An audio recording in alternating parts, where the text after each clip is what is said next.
ঢাকা এখন জনমানুষে পরিপূর্ণ। রাজধানী ঢাকা তার চার বাহু প্রসারিত করে নগর তৈরি করছে। আমি যেই জায়গাটিতে দাঁড়িয়েছি পূর্বাচল নতুন শহর, নারায়ণগঞ্জ, গাজীপুর এই এলাকাগুলো নিয়ে আবাসন আছে, কিন্তু যে নতুন শহর করতে যেয়ে আমরা প্রকৃতিকে হারিয়েছি। স্বাভাবিকভাবে যেখানে নগর আসবে, নগর তো প্রকৃতিকে গ্রাস করে, সুতরাং প্রকৃতি কিন্তু ঢাকা থেকে দূরে সরে যাচ্ছে। অরণ্য যতই দূরে যাক, সেই অরণ্যকে আমরা হয়তো ছাদে কিংবা ব্যালকনিতেই শুধু ঠাঁই দিতে পারবো। এর বেশি মনে হয় আমাদের নগরবাসীর আর সামর্থ্য নেই।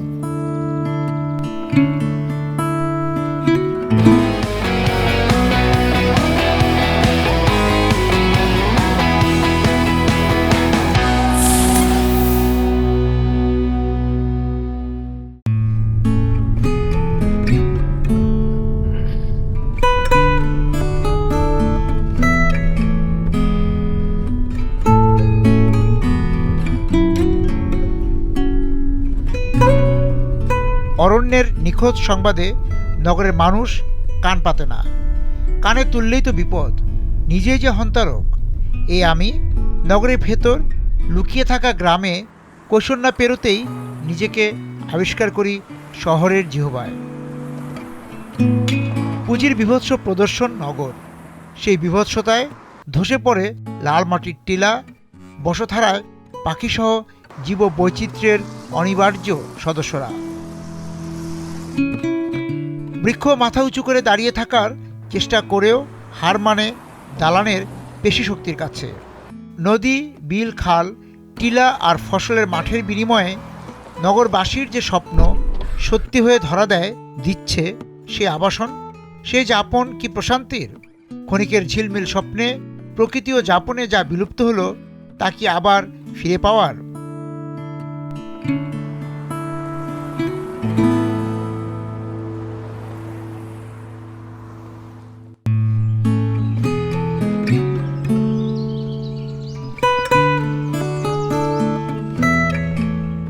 তবুও কোথাও কোথাও মহাফেজখানায় সংরক্ষণের মতো করে প্রকৃতিকে সংরক্ষণ করার চেষ্টা আছে। 70 গ্রাম হারিয়ে যদি একটি গ্রাম ধরে রাখা যায়, অবিকল আমরা যেমন গ্রাম চিনতাম বা যেমন গ্রামে আমাদের আবাস ছিল ঠিক তেমন করে। কিন্তু সেই চেষ্টার মাঝেও নগরের আঁচড় পড়েছে। হয়তো মোড়ক আছে, কিন্তু ভেতরের যাপনে শহুরে অস্থিরতা। কয়টা গ্রাম এখানে? 7টা গ্রাম এই ওয়ার্ডে। এই ওয়ার্ডে 7টা গ্রাম। 7টা গ্রাম। এখন সবাই এটাকে জিন্দা হিসেবে এটা তো রূপগঞ্জে পড়েছে নাকি?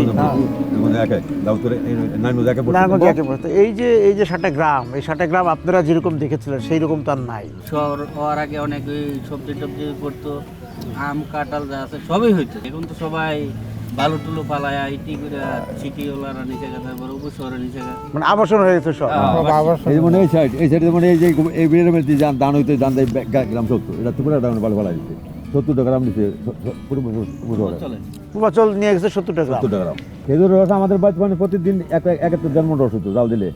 অনেক এই এলাকা পুরো এলাকা যত 100 টাকা খাইবে না এটা নাই। আগের যে ঐতিহ্যবাহীটা ওইটাই অনেক ভালো ছিল। মানে গ্রাম হারায় এখন আফসোস হচ্ছে। এখন আফসোস হচ্ছে।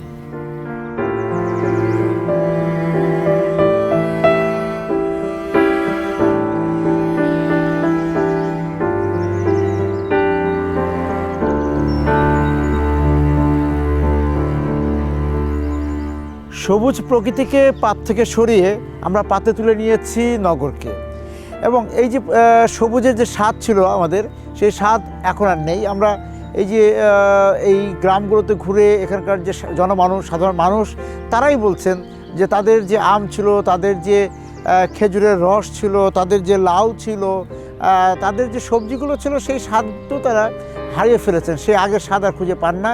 তাদের সেই গ্রামীণ স্বাদের মধ্যে আসলে পুরোপুরি শহরে স্বাদ চলে এসছে। সুতরাং এই যে আমরা বলি যে ফিরিয়ে দাও অরণ্য, লহ নগর, আমরা নগরকে নিলাম প্রকৃতিকে খরচ করে।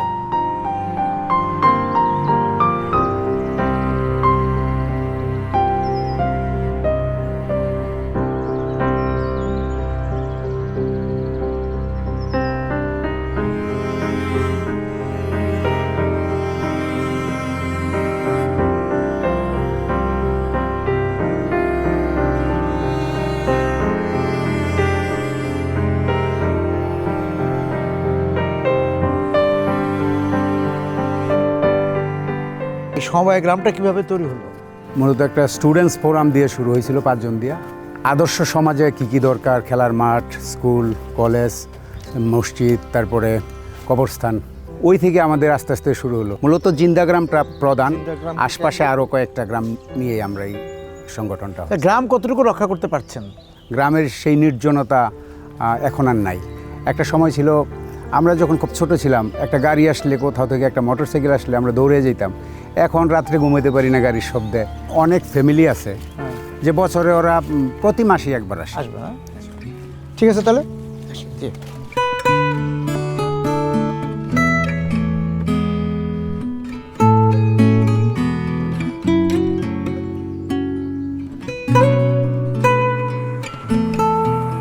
টেকনাফ থেকে তেঁতুলিয়া যাত্রায় আমরা যে পথ ধরে এসেছি, কোথাও যাত্রার গতি ছিল দ্রুত লয়ের, আবার কোথাও বাহন চলেছে ধীর লয়ে।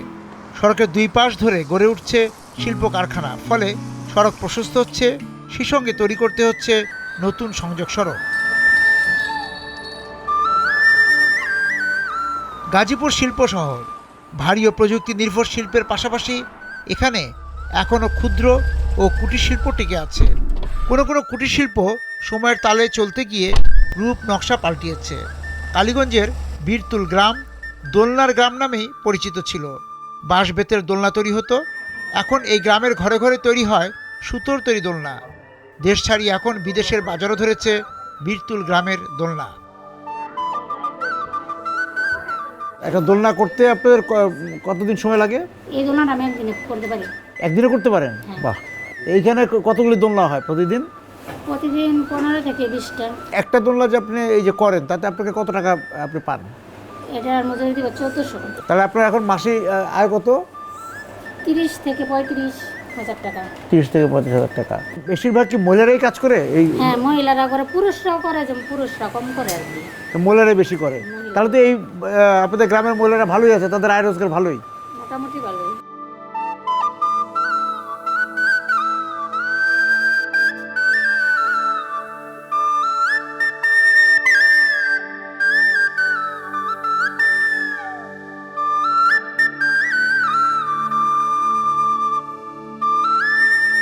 আপনি শুধু গদির কাজই করেন? হ্যাঁ, গদির কাজই করি। তা ডেলি মানে প্রতিদিন কটা গদি করতে পারেন?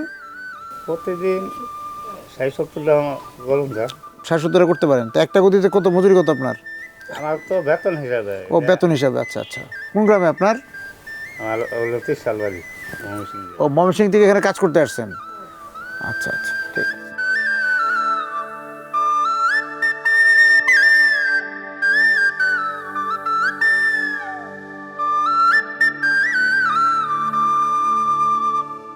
আপনার পরিবারে কতজন আসছেন এখানে? 5 জন। 5 জন এখানে চলে আসছেন? ত্রিশাল থেকে কেন চলে আসছেন? ত্রিশালে কাজ পান নাই? না, কাজকর্ম নাই গিয়ে দেখে তো এই জায়গায় আইছি।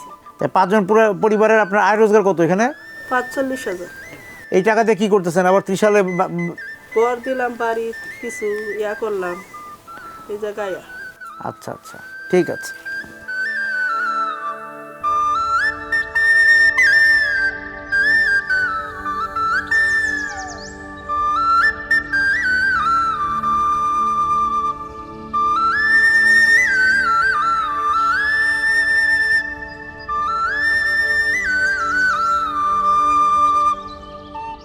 এইখানে দোলনার কাজটা কবে থেকে শুরু হয়? 10-12 বছর আগে থেকে বেতের বা বাঁশের দোলনাগুলো তৈরি হতো আর কি। তারপর এখন আর বেত আর বাঁশের দোলনা তৈরি হয় না? এগুলো আমরা সুতা দিয়ে, এখানে রড দেওয়া আছে, আর এগুলো কাঁচা মালটা হলো সুতা।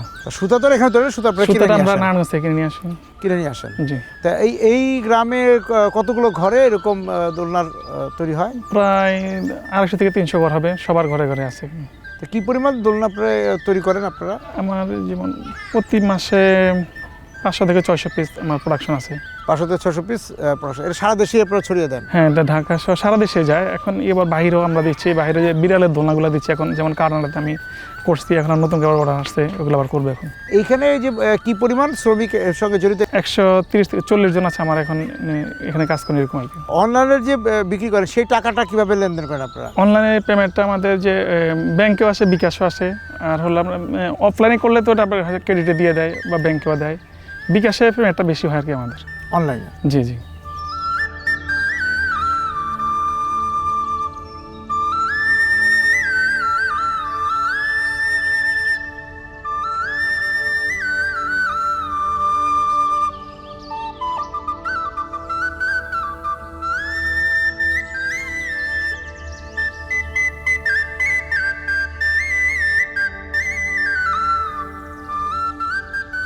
পাঞ্জরা গ্রামে হাঁটছিলাম, উঠোনে উকি দিয়ে খোঁজ করছিলাম শিকাতরির ঘর। পাঞ্জরা সুখপাড়া গ্রামের খ্যাতি আছে শিকাতরির জন্য। এখানেও শিকাতরির উপকরণে বদল এসেছে। পাটের তৈরি শিকার বদলে তৈরি হচ্ছে সুতোয় তৈরি শিকা। আলাদা করে কোনো কারখানা নেই। গ্রামের মেয়েরা ঘরের প্রাত্যহিক কাজের অবসরে ঘরের দাওয়া বা উঠোনে বসে শিকা তৈরি করেন, কখনো একা, কখনো দল বেঁধে, গল্পে গল্পে। কী নাম দিদি আপনার? চম্পা দাস। চম্পা দাস। তা আপনি এই পাটের এই শিকার কাজ কতদিন যাবত করেন? 2 বছর ধরে। 2 বছর ধরে। আগে কি কাজ করতেন? আগে কিছু কাজ করতাম না, মানে ঘরের কাজ করতাম, মানে আজ এরা বসে থাকতাম তো এই কারণে শিকা হয়েছে। তা এখন প্রতিদিন কতটা শিকার করেন আপনি? এটা ঠিক নাই, 6টা করতে পারি, 10টা করতে পারি। মজুরিটা কিভাবে আসে? মজুরিটা আপনার সিয়া বুঝে আসে। হ্যাঁ, যেমন সিয়ায় মনে করেন 6টিও আছে, 7টিও আছে, 8টিও আছে, মানে সিয়া বুঝে দাম দেয়। কীরকম পান ধরেন মাসে ধারণা? মাসে 7,000 টাকা মতন পাই। 7,000 টাকা পড়ে।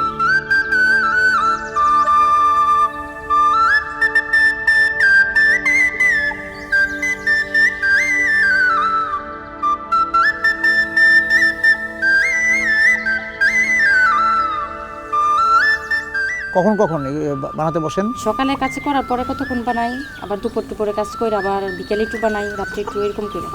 ও মানে দিনে যখন একটু অবসর পান? সময় পাই যখন তখনই বানাই। মাসে কত আসে? 4-5 হাজারের মতো হয়। স্বামীরা কি কাজ করে? আমার স্বামী রেস্টুরেন্টে কাজ করে। রেস্টুরেন্টে কাজ করে।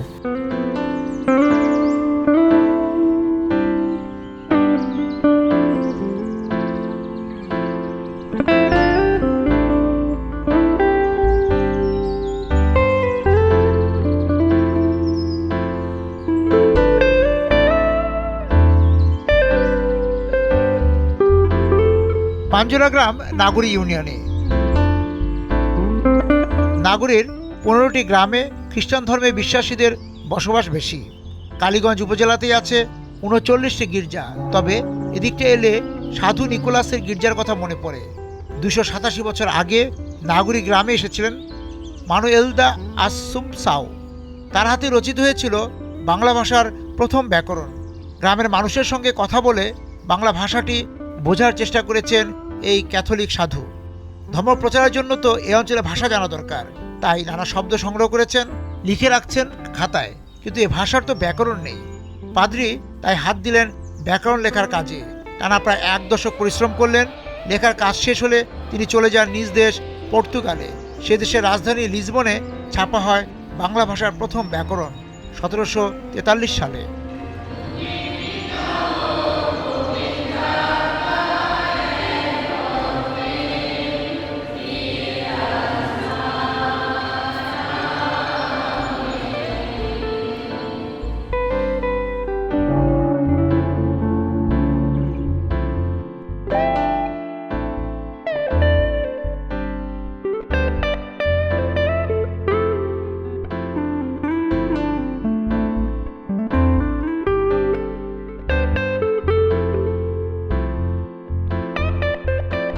গাজীপুরের সীমানা যেন 10 দিকে বিস্তৃত। অঞ্চলভেদে এলাকার রূপ ও বৈশিষ্ট্য আলাদা। তবে প্রকৃতির কোল থেকে অনেকটাই বেরিয়ে আসা গাজীপুরের যতটুকু অরণ্য আছে তাকে পুঁজি করেই জেলায় তৈরি হয়েছে অসংখ্য রিসোর্ট। জেলার পুবাইলের ভারদুন গ্রামটি যেন পরিচিতি পেয়েছে শুটিং গ্রাম হিসাবে।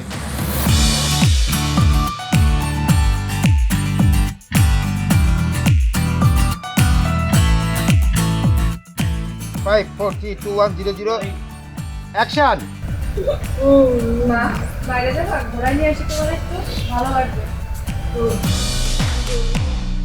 17 নম্বর নাকি? যাই হোক, যেটা হলো 18।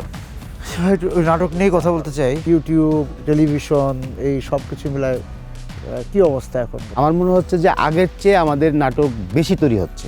আচ্ছা, তো আমাদের টিভির জন্য বেশি না মানে ইউটিউবের জন্য? ইউটিউবের জন্য বেশি তৈরি হচ্ছে। টেলিভিশনকে নাটক কম নিচ্ছে এখন। আপনি যদি একটা চ্যানেলে যান নাটকের জন্য, তারা বলবে অমুকের কাছ থেকে স্ক্রিপ্ট নাও, অমুক আর্টিস্টকে কাস্টিং করো, দেখাবে আমাকে মনে করেন বড় তাল গাছ, আমাকে বাজেট দিবে তখন কলা গাছের। এই জন্য ফিরে আসছি ইউটিউবে। থাকলে পারে ইউটিউবে যত ভিউ হবে, আমার প্রডিউসার বা আমার যে চ্যানেলে যাচ্ছে তত ইনকাম হবে। শুটিং করার যে স্পটগুলি কি এখন পর্যাপ্ত আছে? ভাদুনটা ছাড়া আমার ঢাকার আশেপাশে শুটিং বান্ধব আর কোনো এরিয়া নেই। ঠিক আছে ভাই, থ্যাংক ইউ।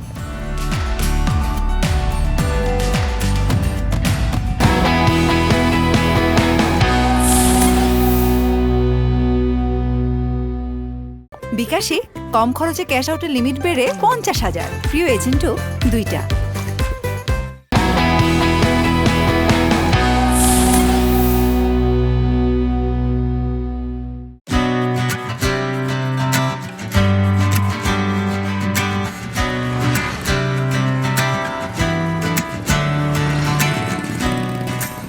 শ্রমিকের শহর গাজীপুর, পোশাক তৈরি কারখানা সহ নানা পণ্যের শিল্প কারখানা রয়েছে গাজীপুরে।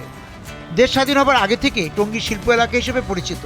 শ্রমিকদের বসত ছিল কারখানা সংলগ্ন এলাকাতেই। জলাধার খোলা ময়দানে গড়ে উঠেছিল বস্তি। আগুনে একাধিকবার পোড়ার পরেও টিকে আছে বেশিরভাগ বস্তি। এখানে যাদের শৈশবের শুরু তাদের অনেকেই একাধিকবার অগ্নিকাণ্ড মোকাবেলা করেছেন, কিন্তু বস্তি ছেড়ে যাননি।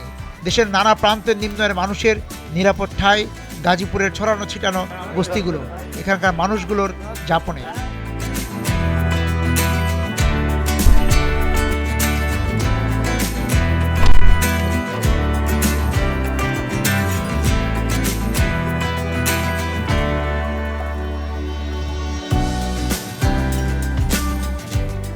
কিভাবে ঢাকা আসলে এটা বলেন তো? ভাতের অভাব আছে, আমার ছোট ছোট পোলান আছে, জায়গা সম্পদ আছিল না। পরে বাসাতে ঢাকায় আমি মারি কাটছি, মেসো ভাত করছি, গার্মে যে বাসাত কাম করছি, করে পোলাহান আমি খাওয়াই বড় করছি, বিয়ে শাদি দিচ্ছি। এই জায়গা আপনার কত বছর হলো? 30 বছর। আপনি যখন আসছিলেন এই বস্তিতে থাকা শুরু, তখন এই বস্তিটা কিরকম ছিল? তখনকার অনেক নোংরা ব্যবহার আছে, এমন হয়েছে। এটা পুষ্কিনি আছি। আচ্ছা, তারপর পুরা গেছিল, পুরা গেলে তারপরে এই মারি ফেলায় তার ঘর হয়ে দিছে। ও, এটা পুড়ে গেছে। আপনি থাকলেন কয়বার পুড়ছে এটা? 3বার পুড়ছে। তারপরে এই বস্তি ছেড়ে যান নাই? না, কি করবো, আমার জায়গা সম্পদ নেই, কিছু না, যাই কি করি। আপনি এই বস্তিতে আসলেন কিভাবে? আমি ছোট থেকে আমার বাড়িতে জন্মদিন হয়েছে আরিসপুর। এখানে যারা থাকে সাধারণত কি কি কি কি কাজ করে তারা? কেউ গার্মেন্টস চাকরি করে, কেউ দোকানে চাকরি করে, কেউ মনে করে যে ফ্যাক্টরি চাকরি করে। ওরা এক দেশের মানুষ না, নানান দেশের মানুষ। যেমন রংপুর, দিনাজপুর, শেরপুর, ময়মনসিংহ, হাজারপুর। কোন এলাকার মানুষ বেশি থাকে এখানে? এখানে থাকে মনে করেন জামালপুর লোক বেশি।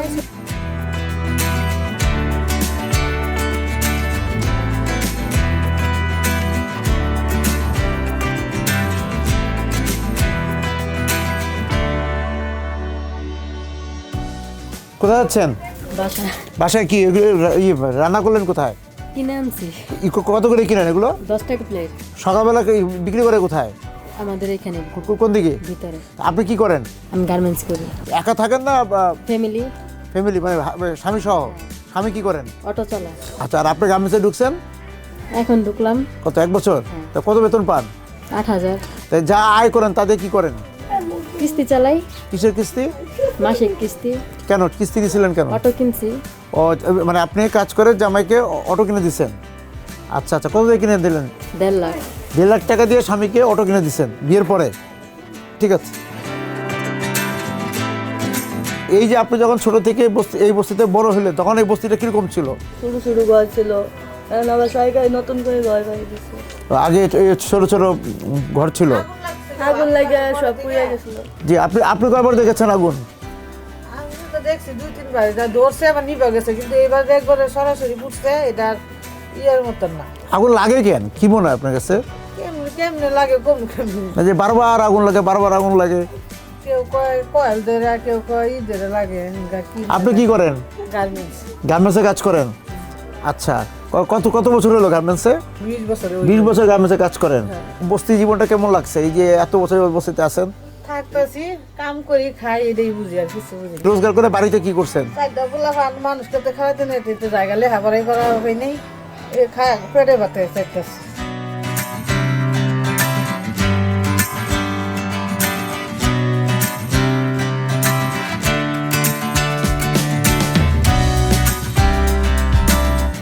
আপনারা কি ভাত কিনতে আসছেন? কারণ আপনারা নিজেরা বাসায় ভাত রান্না করেন না? সকালবেলা রান্না করি। ও, সকালবেলা উঠে আর নিজেরা রান্না করেন না? কত প্লেট খুদের ভাত বিক্রি হয়? 10 টাকা নেয়, কেউ 20 টাকা নেয়। কত বছর যাবত বিক্রি করেন চাচি? 30 বছর। তা ভাতের সাথে কি কি দেন? এই যে ধইলা পাতা, আলু ভর্তা, শুটকি ভর্তা। ও মানে 3টা আইটেম 10 টাকা। কয় প্লেট বিক্রি করেন, কয় প্লেট ডেলি? মনে করেন 1000 প্লেট হয়। তারপর কি আবার লোকজন কি বাকিতেও খায় নাকি চাচি? বাকিও খায়। বাকিও খায়, পরিচিতরা বাকি খায়, আপনার বাকি খান, মাসে দিয়ে দেন? মাসে দেই, 15 দিন পরে দেই বা 10 দিন পরে দেই। আচ্ছা আচ্ছা।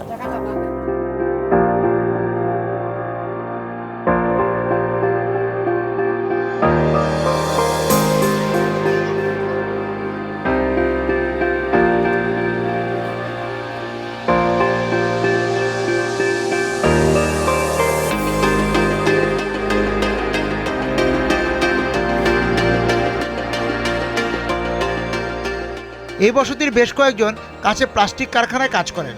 গলি পেরিয়ে আমরা ঢুকে পড়ি সেই প্লাস্টিক কারখানাতে। আমাদের যাপনে এখন প্লাস্টিকের প্রাধান্য, বলা যায় প্লাস্টিক সভ্যতায় আছি আমরা। তারই প্রমাণ পেলাম এই কারখানাতে। গৃহস্থালিতে ব্যবহার হয় এমন পণ্যের উৎপাদন প্রক্রিয়া দেখা হলো।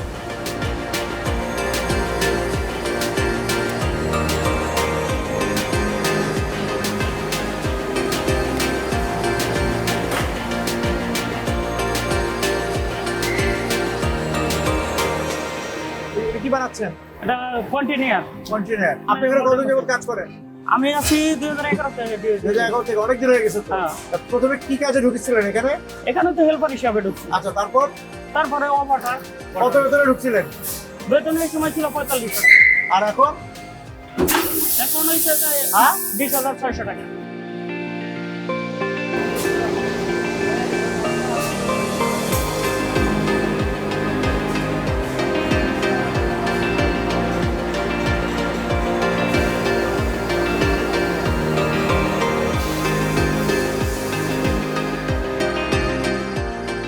আমাদের এই যে প্লাস্টিক শিল্প বর্তমান অবস্থাটা কি, স্থানীয় বাজার এবং আন্তর্জাতিক বাজার? বর্তমানে বাংলাদেশে প্লাস্টিক শিল্পটা অনেক ডেভেলপ করতেছে day by day. Bangladesh plus দেশের বাইরেও এটা আমরা রপ্তানি করি। এখন প্লাস্টিক মানে উৎপাদন করে কতগুলো প্রতিষ্ঠান? এখন 20-25টা আছে রিপোর্টেড কোম্পানি। গাজীপুর বা জয়দীবপুরে কতগুলো আছে? মিনিমাম 20-30টা কোম্পানি আছে শুধু প্লাস্টিকেরই, মানে গাজীপুরেই? গাজীপুরে। এই প্লাস্টিক শিল্পের সাথে কত শ্রমিক জড়িত? তো আমাদের এখানে প্রায় 1800 মতো হবে। 18 এবং তাহলে এই যে 20টা যে গাজীপুরে আছে সেখানে প্রায় 1000-500 শ্রমিক প্লাস্টিক মিনিমাম, বেশি হবে।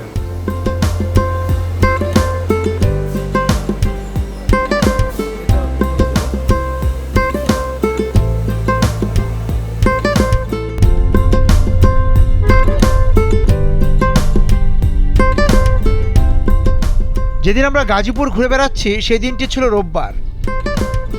রোববারের সকালে টঙ্গীতে বসে হাঁস, মুরগি ও পাখির হাট। শীতকালে হাঁসের চাহিদা বাড়ে বলেই এখানে রাজহাঁস সহ বিভিন্ন প্রজাতির হাঁসের ভিড় দেখা গেল। পোষা পাখিও বিক্রি হয় এখানে। শিকার করা নিষেধ এমন পাখিরও নাকি বেচাকেনা হয়, তবে সেটা লুকিয়ে। এই হাঁস কোথা থেকে আনেন? টাঙ্গাইল, মধুপুর। হ্যাঁ, টাঙ্গাইল। এটা কি প্রতিদিনে হাট বসে? প্রতি বুধবার, রবিবার। ও, প্রতি রোববারে হাট বসে। দাম কিরকম? 700 টাকা পিস। কয় কেজি? 1.5 কেজি। কি পরিমাণ হাঁস বিক্রি হয় এখানে? 1.5-2,000 পিস বিক্রি হয়। 1.5-2,000 পিস। এই হাটটা কত দিনের হাট এটা? এটা দীর্ঘ 30 বছর আগের। কি কি বিক্রি হয় এখানে? এখানে বাংলাদেশের যত বৈধ পাখি আছে, অবৈধ পর্যন্ত আনে অনেকে, কিন্তু বৈধ যত পাখি আছে সবই বিক্রি হয়। সব বিক্রি হয়। কি পরিমাণ টাকার বিক্রি হয় কি মনে হয়? 50 লাখ। মানে সপ্তাহে একদিন? সর্বনিম্ন একদিন।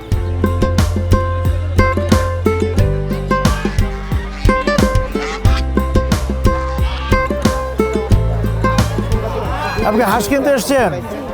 নিয়মিত এখান থেকে কিনেন নাকি? হ্যাঁ, হাঁস ছাড়া মুরগি সবই নেন? মানে আপনি অন্য বাজারের চেয়ে এখান থেকে বেশি কিনেন, হাট থেকে কিনেন সরাসরি?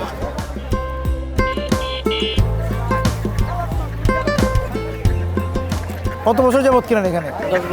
10 বছর যাবত এই হাট থেকে কিনেন। মানে অন্য বাজার আর এই হাটের মধ্যে তফাৎ কি? দুইটা হাঁস কিনলে 200 টাকা কম পাবেন, আর এখানে সব ধরনের আপনি চাহিদা মোতাবেক পাবেন। সব ধরনের হাঁস পাওয়া যায়।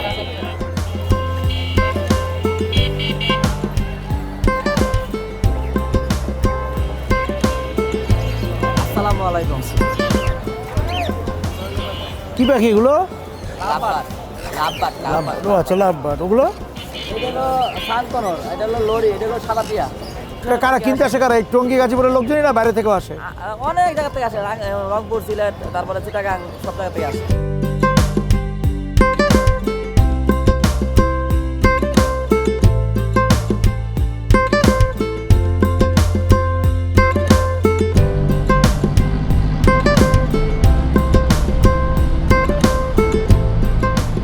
শস্য গবেষণার ভরকেন্দ্র বলতে হবে গাজীপুরকে। ধান, সবজি, ফল, বীজ গবেষণার একাধিক প্রতিষ্ঠান গাজীপুরে। গবেষণার ক্ষেত্রে তারকা অবস্থানে আছে বাংলাদেশ ধান গবেষণা ইনস্টিটিউট। তাদের উদ্ভাবিত ধানের জাত গত 53 বছরে ধান উৎপাদন বাড়িয়েছে 4 গুণ। ফলে জনসংখ্যা 3 গুণ বাড়লেও খাদ্য সংকট মোকাবেলা করতে হচ্ছে না বাংলাদেশকে।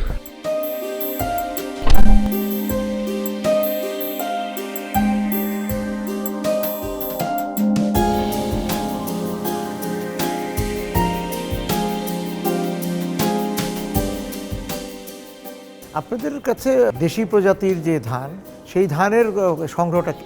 ব্রি এখন পর্যন্ত 9006টি দেশি জাতের ধান কালেকশন করেছে এবং এই জাতগুলো শুধু কালেকশন না, আমরা এগুলোকে সংরক্ষণ করি।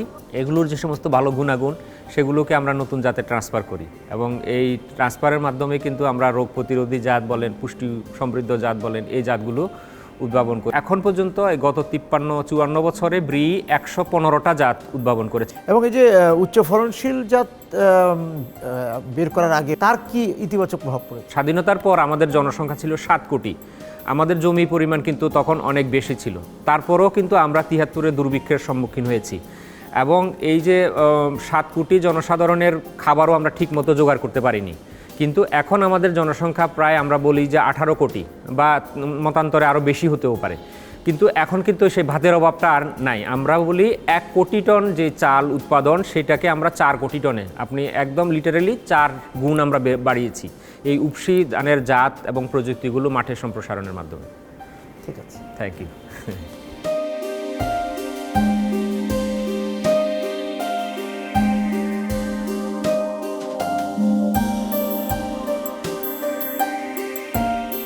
গবেষণা চলছে সবজি ও ফলের উৎপাদন বাড়ানোর। শুধু উৎপাদন বাড়ানোতেই গবেষণা সীমিত থাকছে না, বের করা হচ্ছে ফসলকে রোগমুক্ত রাখার উপায়। ফসলে নতুন নতুন রোগ দেখা দেয়, এতে উৎপাদন ব্যাহত হয় যেমন, তেমনি বাড়ে উৎপাদন খরচ। তাই থেমে নেই রোগ নির্ণয়ের গবেষণা।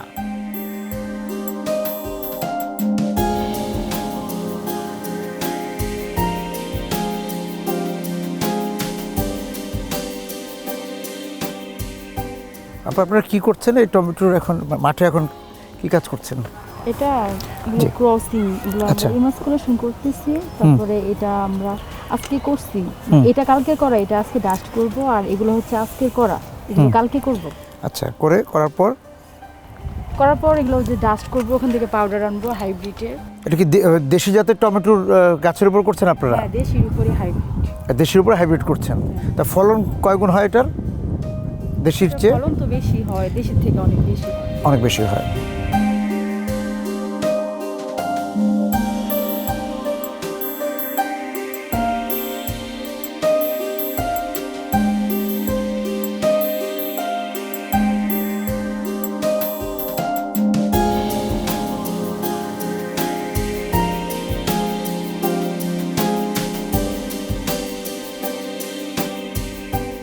এই যে এখন যে পেঁয়াজটা লাগাচ্ছেন, এই পেঁয়াজটা হবে কবে? মার্চের শেষে। মার্চের শেষে? তো এটা কি মানে গবেষণার অংশ? গবেষণা। আর কি গবেষণা এই পেঁয়াজে? এই পেঁয়াজে এটা দেখবে ওজন কত হয়েছে, শিকড় কত হয়েছে, গাছ কত লম্বা হয়েছে, কত দিনে পেঁয়াজটা আসলো।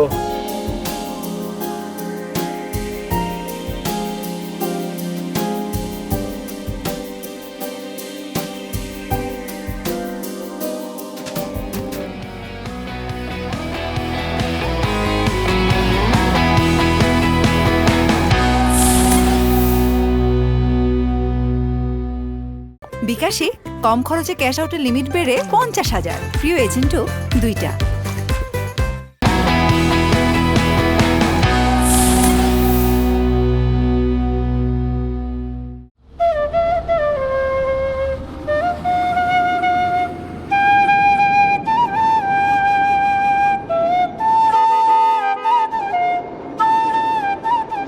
পথিকের চোখে হয়তো এখন আর বিস্ময় জাগে না, বা পথিক হয়তো জানতেই পারেন না তিনি বাংলার অন্যতম বড় রাজবাড়ি অতিক্রম করছেন বা সেখানে প্রবেশ করেছেন। রাজবাড়িটিতে গাজীপুরের জেলা প্রশাসনের দাপ্তরিক কাজ চলে, ফলে এই বড় দালানটির প্রতি ফটকেই ব্যস্ততা। এই রাজবাড়িতে ঘর আছে ৩৬৫টি। ভাওয়াল পরগনার এই রাজবাড়ি নির্মাণ শুরু করেন লোকনারায়ণ রায়, শেষ করেন রাজা কালীনারায়ণ রায়। জয়দেবপুর বা যেটা আজকের গাজীপুর, সেইখানকার যে আমাদের ভাওয়াল রাজ, সেই রাজ পরিবার রাজাদের ইতিহাস আমি জানতে চাই আপনার কাছ থেকে। গাজীপুর জেলা এটা একসময় নাম ছিল ভাওয়াল পরগনা। যদ্দূর জানা যায় যে এই এলাকাটি প্রথম দুর্দণ্ড প্রতাপের শাসন করেছেন গাজী বংশের লোকজন, এরপরে রায়চৌধুরী বংশের লোকজন যাদের রাজবাড়ি দেখতে পাচ্ছেন। অনুমান করা হয় যে 14শ শতাব্দীতে যখন এই চট্টগ্রামে বাইজিদ বোস্তামি আসছিলেন, আর এই হযরত শাহজালাল আসছিলেন সিলেটে ইসলাম ধর্ম প্রচার করার জন্য, তাদের সঙ্গেই এই গাজী বংশের যারা পূর্বপুরুষ তারা এখানে আসছিলেন 14শ শতাব্দীর দিকে।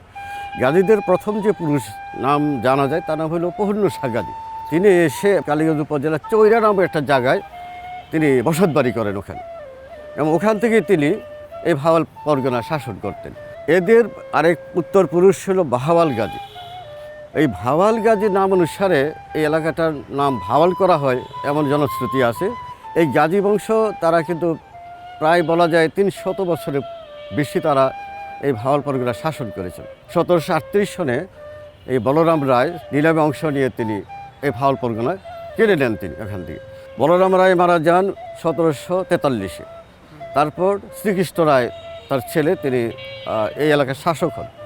তার ছেলে জয়দেব রায়, জয়দেব নারায়ণ রায়, তার নামানুসারে এই এলাকার নামকরণ জয়দেবপুর। এই যে এখন যেটা আমরা দেখতে পাচ্ছি রাজবাড়িটা, এখানে রাজদিঘি আছে, পাশেই শ্মশান মন্দির আছে, এগুলি তিনি নির্মাণ কাজে হাত দেন। এবং গোলক নারায়ণের ছেলে হলো কালীনারায়ণ রায়চৌধুরী, তিনি এটা একবারে সর্বাঙ্গভাবে সম্পূর্ণভাবে তিনি রাজবাড়ি, রাজদিঘি এবং শ্মশানটা তিনি সমাপ্ত করেন।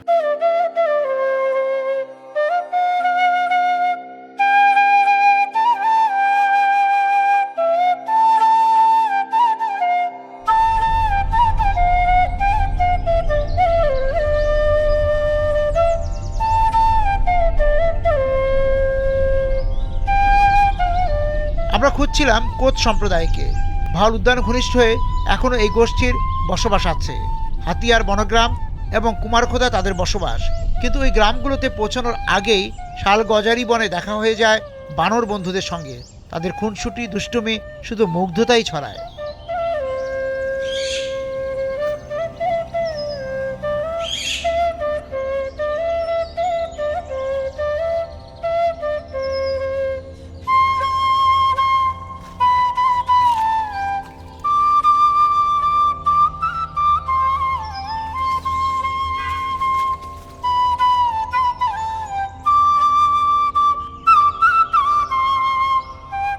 খুঁজে পেলাম হাতিয়া, বনের জঠরে থাকা আবাস কোচদের।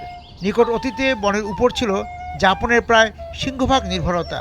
ধীরে ধীরে নগর বনের কাছে চলে আসার প্রভাব পড়েছে কোচ পরিবারগুলোর যাপন ও কাজে। তারা এখন বনের চেয়ে কারখানা ও অন্যান্য দিনমজুর পেশার উপর নির্ভরশীল হয়ে পড়েছে। বাহ, সমৃদ্ধ ইতিহাস ঐতিহ্যের জনপদ দক্ষিণ ভারতের কেরালা। কেমন আছেন আপনারা? ভালো? কি নাম আপনার? নিপেন্দ্র। নিপেন্দ্র, আচ্ছা আচ্ছা। কি করেন এখন আপনারা? ডেইলি কাজ করি। আপনি কি করেন দাদি? মাটি চাটি কাজ করি, মাছের বাড়ি মাটি চাটি। ছেলেমেয়েরা কি করে?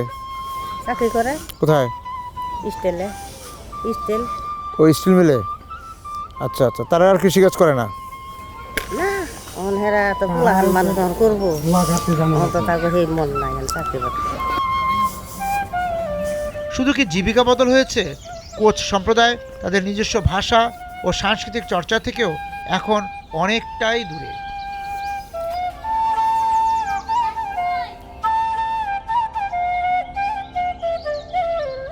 আপনাদের মাটির ঘরটা তো সুন্দর। হ্যাঁ,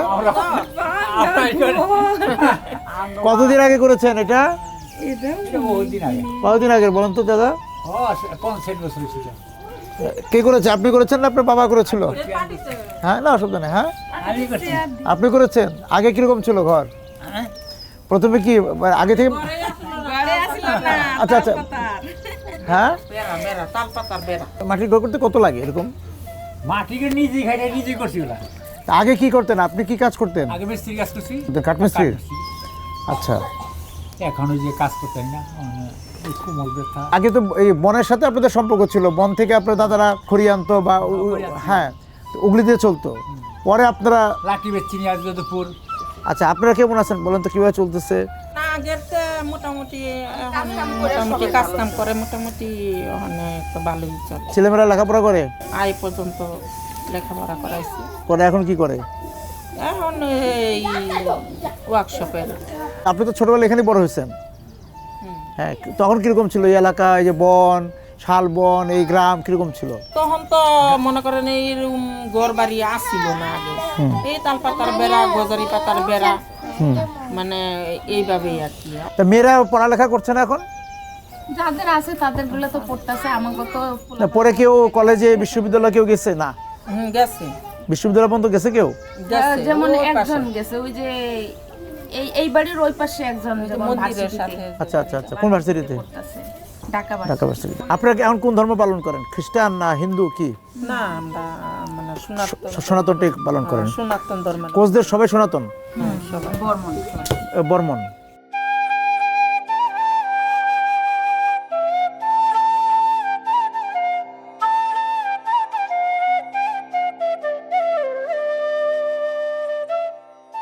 আমি আপনার কাছে জানতে চাই যে এই যে আপনাদের কোচ সম্প্রদায়ের তো নিজস্ব সংস্কৃতি আছে, গান আছে, হয়তো যাত্রা, নাটক, না কিছু আছে, তাই না? সেগুলো এখন কতটা আপনারা চর্চা করেন? চর্চা বলতে একদমই নাই, বলতেই নাই আর কি, করি একদমই করি না আমরা। হঠাৎ মাঝে মাঝে যদি আমাদের কোনো অনুষ্ঠান হয় তখন কিছুটা আমরা ব্যবহার করি আর কি। করেন না কেন? বাপদাদার আমরা থেকে শুনে আসছি যে আমরা এই ভাষাটা একটু কম বলতো আর কি, তারা এই হিসাবে আমরাও বলি না। আর নিজেদের আপনাদের উৎসব কয়টা? উৎসব তো আমরা সনাতন ধর্ম পালন করি, প্রত্যেক পূজাগুলাই করি আমরা, তবে নিজস্ব কালচারে কিছু আছে আমাদের, যেমন আমরা পূজা করি কি পূজা, বনগ্রাম পূজা, হ্যাঁ, গেদাল চা মানে নতুন উৎসব, যখন ধান টান পাই উৎসব। আচ্ছা আচ্ছা, মানে নবান্নর মতো, হ্যাঁ, অগ্রহায়ণের পূজা। আচ্ছা, তা এখন আমাদেরকে কি গান শোনাবেন? বিরহ একটা গান আর কি। ঠিক আছে, শুনি। না গান গায়ার মা করে না কো, আগান গায়ার মাকো নাকো, আগান গায়ার মা করে নাকো, আগান গায়ার মাকো নাকো।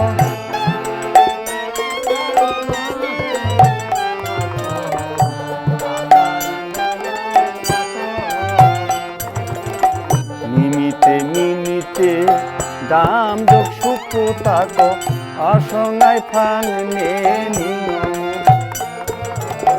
নিমিতে নিমিতে দাম যোগ সুপু তাকো, অসঙ্গায় ফাং নে আঙা সুরক খেনাই দিক না আঙা